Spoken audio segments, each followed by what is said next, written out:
Hi everyone, it's Cal. I hope you're doing well.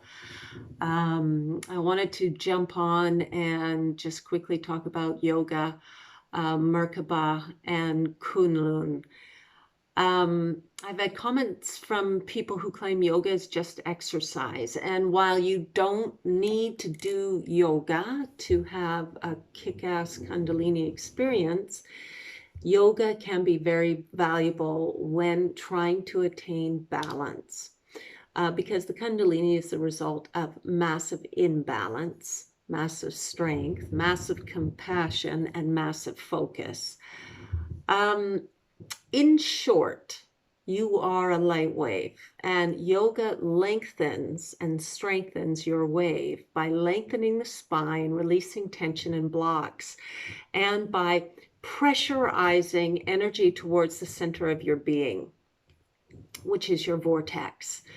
And through the pressurization, the body circulates energy and its nutrients more efficiently, which is more in alignment.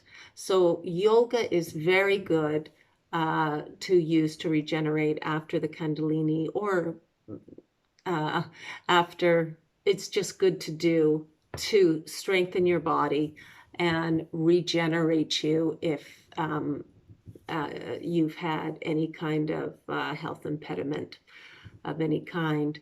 Um, and yoga is anaerobic, so it builds strength.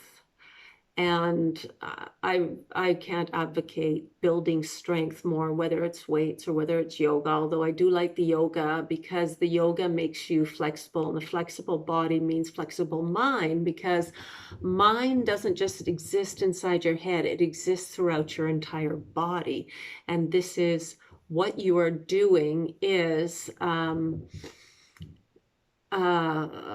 bringing your mind into more and more awareness. And the more flexible you become, the more you're able to allow it in. But of course, there is balance there too, because sometimes you get people who are so flexible, but yet they're all over the map. So finding balance is always the critical question to be asking yourself: where am I? Where do I need to be? How am I going to get there? And only you know the answers.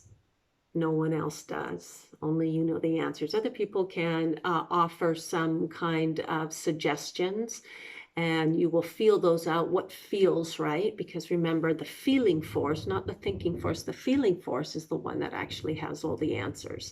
And that is the divine mother force. I'm using the archetype of mother, although it is sexless. But it is the deep compassionate force, the creatrix force, who connects everything within our body, all the light systems within our body. Now, just a word about your light wave. The Kundalini will extend your wave and give it more power, right? Um, and I want to reiterate that it's all about energy. It's not about being a good person or a bad person. It is only about generating and using energy wisely. Negative or bad feelings interrupt your flow. And good feelings, which are loving feelings, which is from the receptive force, allows flow. So it's really that simple. It's really that simple. Now, the Merkaba is your energy quadrant, which is built by your organs and everything else within your mind and body. You have been building mental strength to be able to control at this level, which is control a human body. You've been working on this for centuries. You've worked up to this level. Congratulations. It's a fantastically huge accomplishment. It is everything. This is the height.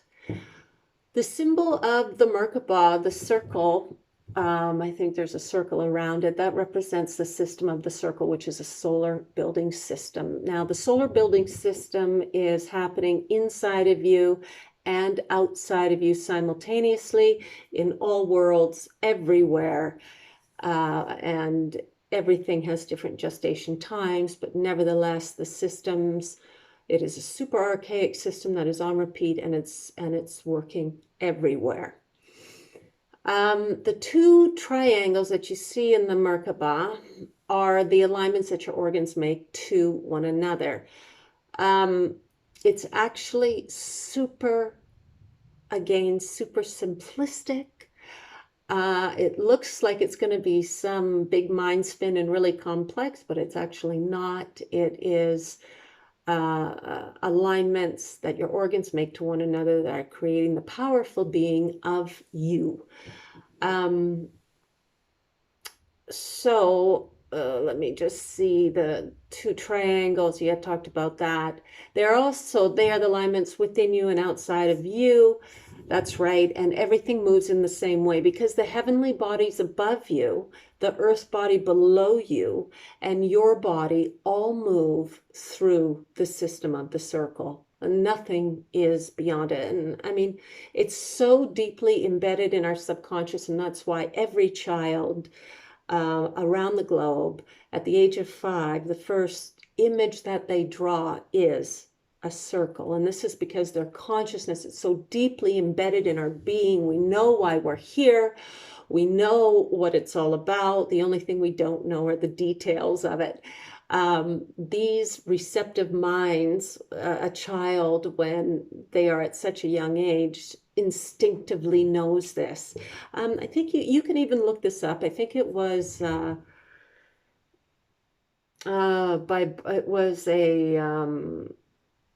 research project done by Berkeley many, many years ago, and they went around the globe and they saw, it was called tadpole drawings, where they called it tadpole drawings, where all the children they found around the world were drawing the same thing. They were all drawing a circle by 5 years old, which I thought was really interesting. So everything is moving throughout the system of the circle, which is a group of alignments that harnesses and grows energy. And this energy is consciousness in the making. I spent 12 years writing a book called The Science of the Sacred Circle. And it is about this simple yet archaic system and how it works. However, it's a story of no end, a system on repeat. And this repeat is happening everywhere, from the light that you cannot see to the blink of an eye to the big bang of the universe. Everything is doing the same thing.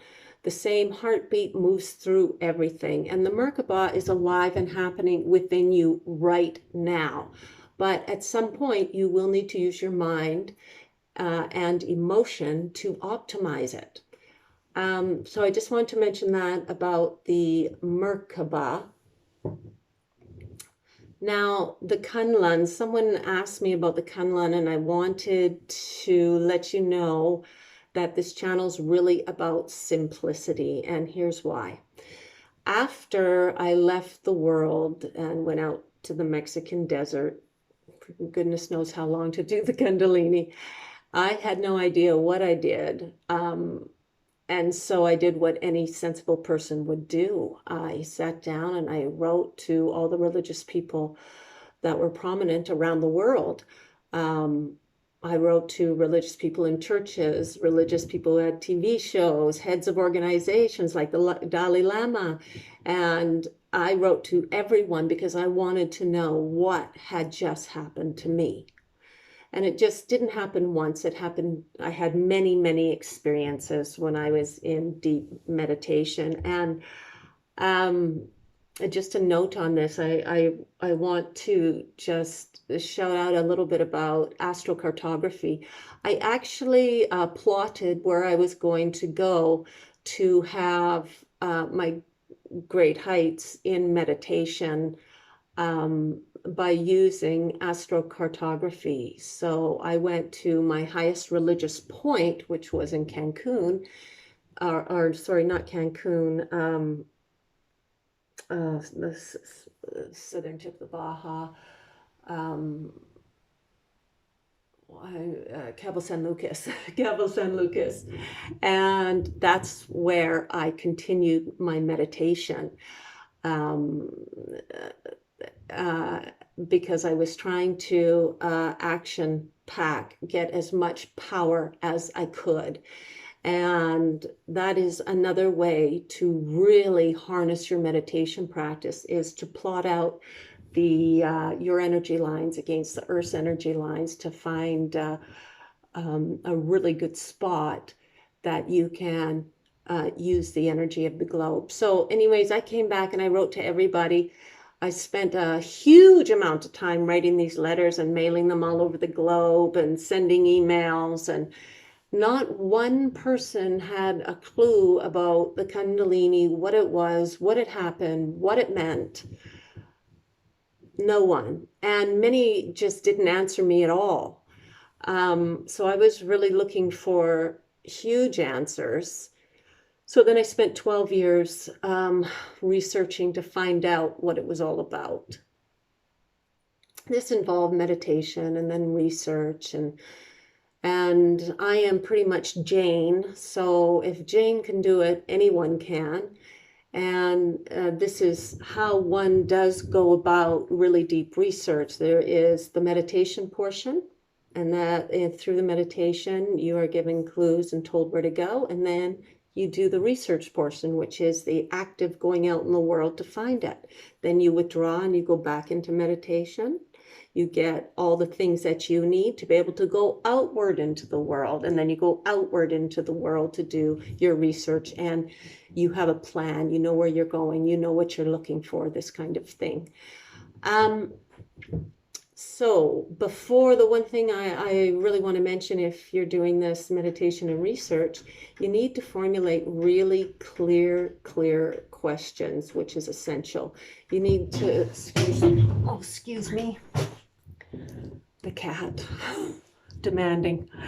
You need to formulate really clear questions before you go into meditation.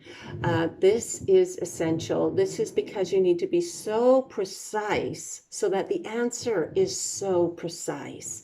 And then you follow up with very guided research. It's not just sort of research way out there. It's very specific.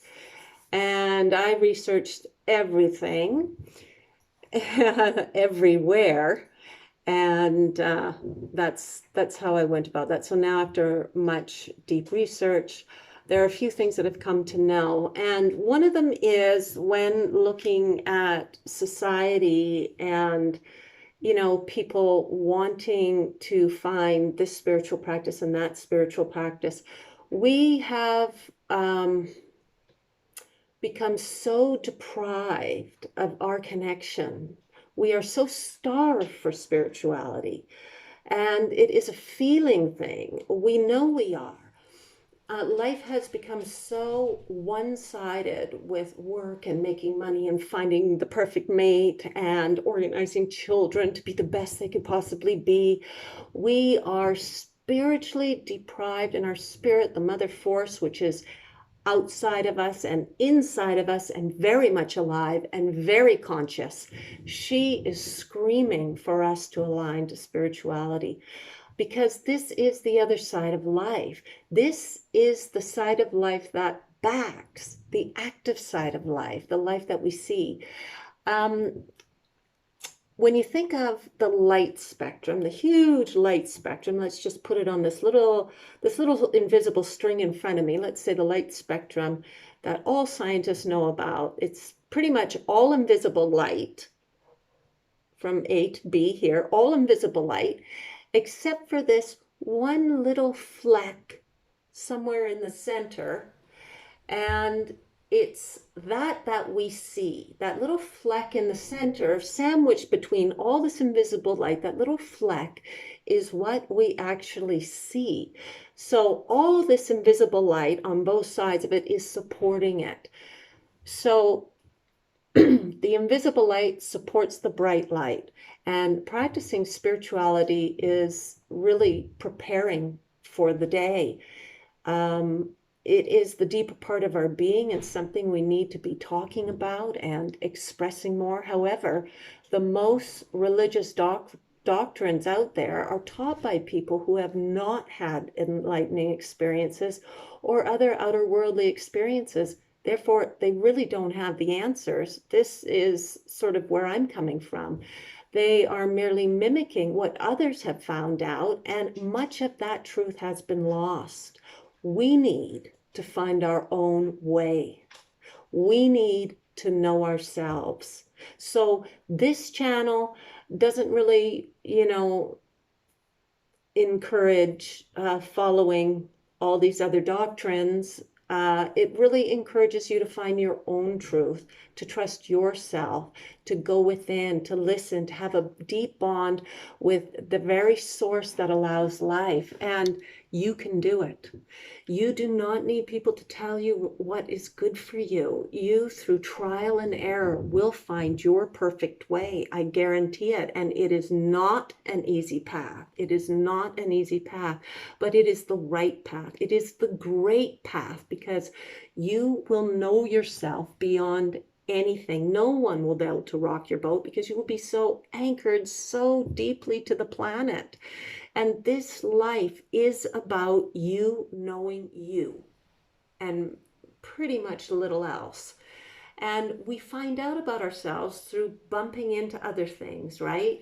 Through interactions with others, through reaching goals, through going to work, through having problems. It's usually pain that is the teacher. But again, I don't want to get off topic. I want to say that this channel is about simplicity. And because it's the simple act of basic meditation that you build on just incrementally. And that will take you to the great heights to receive great truths. And the higher you go and the more you do, the more truth you get and the better truth, because there's truth and then there's a greater truth and then there's greater truth and there's ultimate truth, right?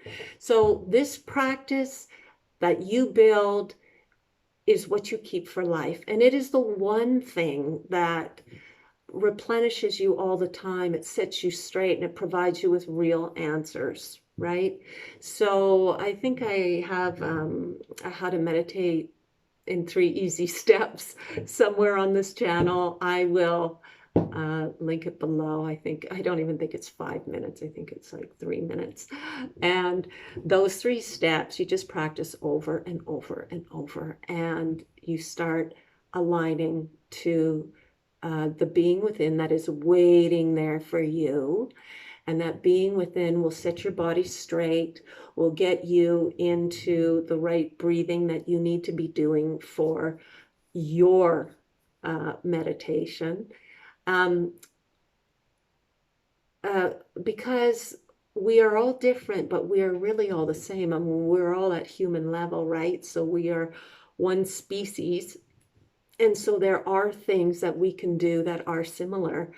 However, when you are with that inner guide is so localized to you and you alone that is the critical relationship that you want to be having on a daily basis. And you want to grow the bond of that relationship more than anything else. That is your GPS.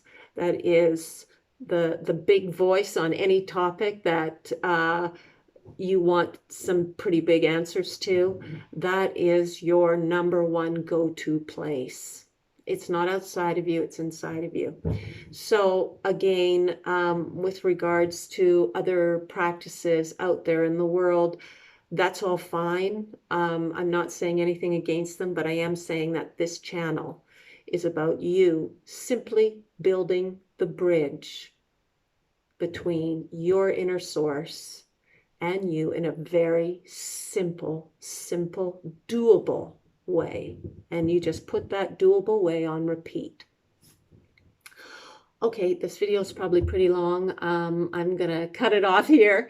So I hope you're still with me. I hope you got something out of this video, and I want you all to have a fabulous day, and I'll see you next time. Bye for now.